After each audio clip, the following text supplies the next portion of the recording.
बोलिए श्री कृष्ण भगवान की जय। गीता जी के अध्याय 8 श्लोक नंबर 25 में प्रवेश करेंगे। धूमो रात्र स्थिता कृष्ण षण्मासा दक्षिणायनम् तत्र चांद्रमसं ज्योतिर्योगी प्राप्य निर्वर्तते। धूम का अधिपति देवता, रात्रि का अधिपति देवता और कृष्ण पक्ष का अधिपति देवता और 6 महीनों वाले दक्षिणायन का अधिपति देवता है। शरीर छोड़कर उस मार्ग से गया हुआ योगी सकाम मनुष्य चंद्रमा की ज्योति को प्राप्त होकर लौट आता है, अर्थात जन्म मरण को प्राप्त होता है। यहाँ एक ध्यान देने की बात है कि यह जो चंद्रमंडल दिखता है वह चंद्रलोक नहीं है। ये चंद्रमंडल जो दिखाई देता है वह चंद्रलोक नहीं है, कारण कि यह चंद्रमंडल तो पृथ्वी के बहुत नजदीक है, जबकि चंद्रलोक सूर्य से भी बहुत ऊंचा है। उसी चंद्रलोक से अमृत इस चंद्रमंडल में आता है, जिससे शुक्ल पक्ष में औषधियां पुष्ट होती हैं। अब एक समझने की बात है कि यहाँ जिस कृष्ण मार्ग का वर्णन है वह शुक्ल मार्ग की अपेक्षा कृष्ण मार्ग है। वास्तव में तो यह मार्ग ऊंचे ऊंचे लोकों में जाने का है। सामान्य मनुष्य मरकर मृत्यु लोक में जन्म लेते हैं। जो पापी होते हैं वे आसुरी योनियों में जाते हैं, और उनसे भी जो अधिक पापी होते हैं वह नरक के कुंडों में जाते हैं। इन सब मनुष्यों से कृष्ण मार्ग से जाने वाले बहुत श्रेष्ठ हैं। वे चंद्रमा की ज्योति को प्राप्त होते हैं।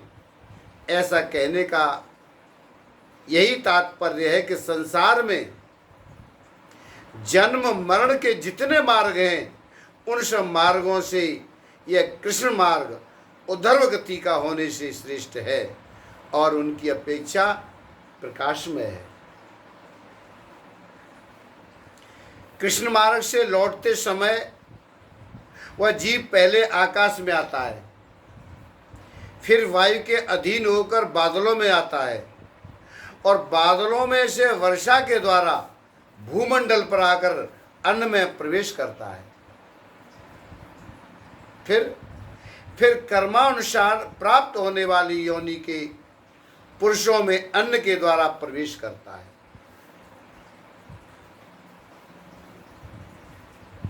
और पुरुष से स्त्री जाति में जाकर शरीर धारण करके ये जन्म लेता है। इस प्रकार जन्म मरण के चक्कर में पड़ जाता है। यह सकाम मनुष्यों को भी योगी क्यों कहा गया है, इसके भी अनेक कारण हो सकते हैं। जैसे गीता में भगवान ने मरने वाले प्राणियों की 3 गतियां बताई हैं। कितनी? 3।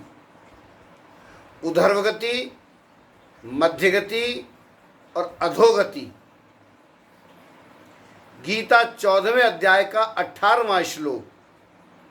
इनमें से उधर्व गति का वर्णन इस प्रकरण में हुआ है।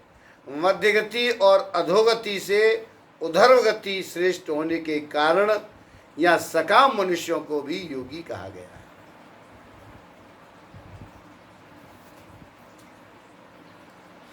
जो केवल भोग भोगने के लिए ही ऊंचे लोकों में जाता है, उसने संयम पूर्वक इस लोक के भोगों का त्याग किया है। इस त्याग से उसकी यहाँ के भोगों के मिलने और न मिलने में क्षमता हो गई है। इस आंशिक समता को लेकर ही उसको यहाँ योगी कहा गया है। जिनका उद्देश्य परमात्मा प्राप्ति का है, पर अंतकाल में किसी सूक्ष्म भोग वासना के कारण वे योग से विचलित मना हो जाते हैं, तो ब्रह्मलोक आदि ऊंचे लोकों में जाते हैं और वहाँ बहुत समय तक रहकर पीछे या भूमंडल पर आकर शुद्ध श्रीमानों के घर में जन्म लेते हैं। ऐसे योग भ्रष्ट मनुष्यों का भी जाने का यही मार्ग कृष्ण मार्ग होने से यहाँ सकाम मनुष्यों को भी योगी कहा गया है। भगवान ने पीछे के 24वें श्लोक में ब्रह्म को प्राप्त होने वाले के लिए ब्रह्म विदो जनाः कहकर बहुवचन का प्रयोग किया है, और यहाँ चंद्रमा की ज्योति को प्राप्त होने वालों के लिए योगी कहकर एक वचन का प्रयोग किया गया है। इससे ऐसा अनुमान होता है कि सभी मनुष्य परमात्मा की प्राप्ति के अधिकारी हैं और परमात्मा की प्राप्ति सुगम है। कारण कि परमात्मा सबको स्वतः प्राप्त हैं। स्वतः प्राप्त तत्व का अनुभव बड़ा सुगम है, इसमें करना कुछ नहीं पड़ता। इसलिए बहुवचन का प्रयोग किया गया है, परंतु स्वर्ग आदि की प्राप्ति के लिए विशेष क्रिया करनी पड़ती है। पदार्थों का संग्रह करना पड़ता है, विधि विधान का पालन करना पड़ता है। इस प्रकार स्वर्ग आदि को प्राप्त करने में भी कठिनता है, तथा प्राप्त करने के बाद पीछे लौट कर भी आना पड़ता है। इसलिए यहाँ एक वचन दिया गया है।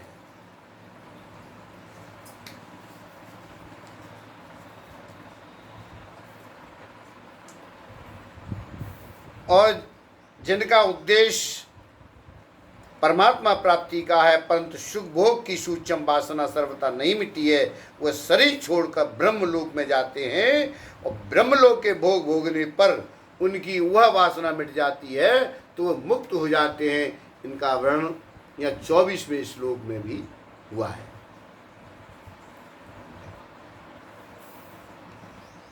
ये सामान्य मनुष्यों की यह धारणा है कि जो दिन में शुक्ल पक्ष में और उत्तरायण में मरते हैं वे तो मुक्त हो जाते हैं, पर जो रात में कृष्ण पक्ष में और दक्षिणायन में मरते हैं उनकी मुक्ति नहीं होती। यह धारणा ठीक नहीं है। कारण कि यहाँ जो शुक्ल मार्ग और कृष्ण मार्ग का वर्णन हुआ है वह उधर्व गति को प्राप्त करने वालों के लिए ही हुआ है। इसलिए अगर ऐसा ही मान लिया जाए कि दिन आदि में मरने वाले मुक्त होते हैं और रात आदि में मरने वाले मुक्त नहीं होते, तो फिर अधोगति वाले कब मरेंगे? क्यों? क्योंकि दिन रात शुक्ल पक्ष और कृष्ण पक्ष और उत्तरायण दक्षिणायन को छोड़कर दूसरा कोई समय ही नहीं है। वास्तव में मरने वाले अपने अपने कर्मों के अनुसार ही ऊंच नीच गतियों में जाते हैं, और वे चाहे दिन में मरे, चाहे रात में, चाहे शुक्ल पक्ष में मरे, चाहे कृष्ण पक्ष में, चाहे उत्तरायण में मरे, चाहे दक्षिणायन में, इसका कोई भी नियम नहीं है।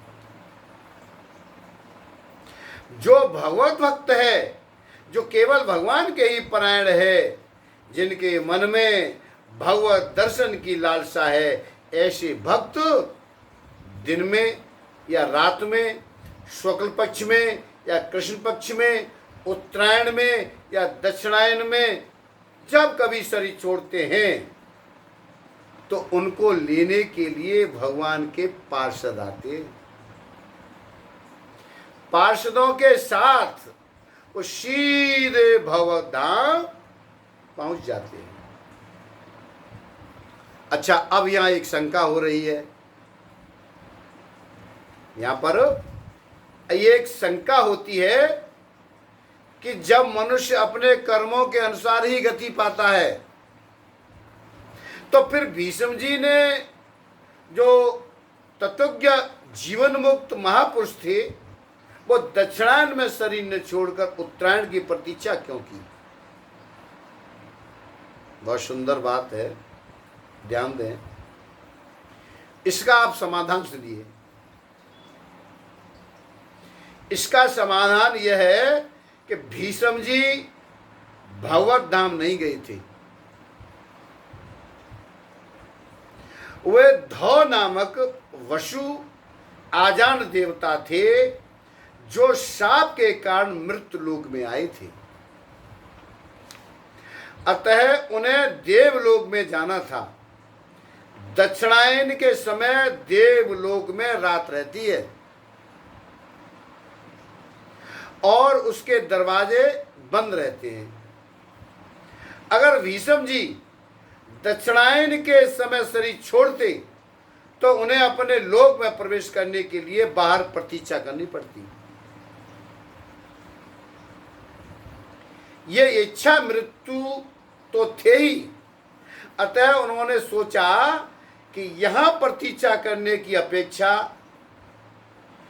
वहां प्रतीक्षा करने की अपेक्षा यही प्रतीक्षा करनी ठीक है। क्यों? क्योंकि यहाँ तो भगवान श्री कृष्ण के दर्शन होते रहेंगे और ये सत्संग भी होता रहेगा जिससे सभी का हित होगा, और वहाँ अकेले पड़े रहकर क्या करेंगे, ऐसा सोच करके उन्होंने अपना शरीर दक्षिणायन में न छोड़कर उत्तरायण में ही छोड़ा।